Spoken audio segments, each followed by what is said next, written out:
అత్యధికంగా ఆ పొద్దు సాల్వ్ అయింది తెలుగుదేశం పార్టీకి వాళ్ళకి సంబంధించిన సమస్యలే.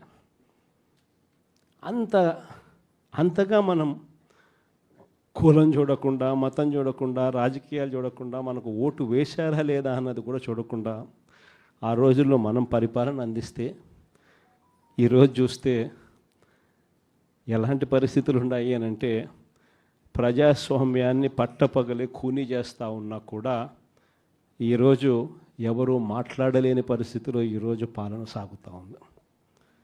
ఇలాంటి పరిస్థితుల్లో ఈరోజు మనం రాజకీయాలు చేస్తూ ఉన్నాం.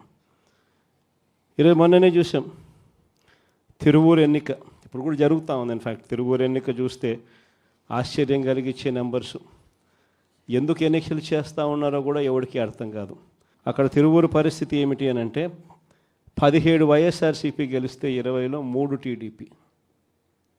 మా తెలుగుదేశం పార్టీ ఎక్కడ గెలుస్తుంది, ఎందుకు గెలుస్తుంది, అసలు పోటీ ఎందుకు పెడతా ఉన్నారు? అయినా దాన్ని కూడా